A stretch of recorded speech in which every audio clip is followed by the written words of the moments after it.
اور ہم قرض کو کچھ سمجھتے بھی نہیں اور کھا پی جاتے ہیں. اور پیچھے والے لوگ، ایسا بھی واقعہ ہوا ہے، مجھے ایک ساتھی نے کہا کہ میں قرضہ لینے کے لیے گیا تو انہوں نے کہا لا الہ الا اللہ اور تجھے قرضہ دیتے ہیں.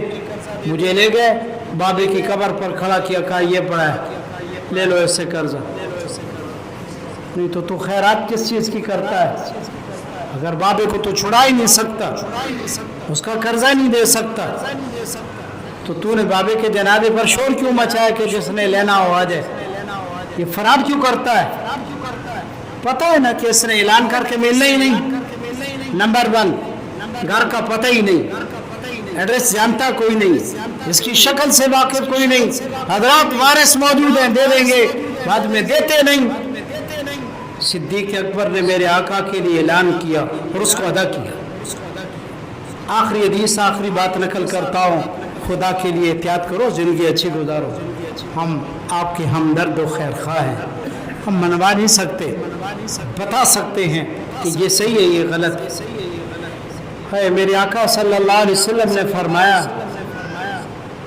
کہ اگر ایک آدمی اللہ کے راستے میں شہید ہو جائے اور اس نے کسی کا قرضہ دینا ہو، جنت میں نہیں جائے گا. اللہ اس کو دوبارہ زندہ کرے، پھر شہید ہو جائے، پھر بھی جنت میں نہیں جائے گا. اللہ پھر زندہ کرے، پھر شہید ہو جائے، 3 مرتبہ بھی شہید ہو جائے، اگر اس نے لوگوں کا قرضہ دینا ہے تو جنت میں پھر بھی نہیں جائے گا. کیوں نہیں تحقیق کرتے ہو کہ میرے ابے کی آمدنی 10,000 ماہانہ 50,000 خرچ کر کے ہماری عیاشیوں کو پورا کرتا تھا، قبر میں بابے کا کیا حال ہے؟ کیوں نہیں تحقیق کر کے اس بزرگ کی قبر کا عذاب ہلکا کرتے ہو؟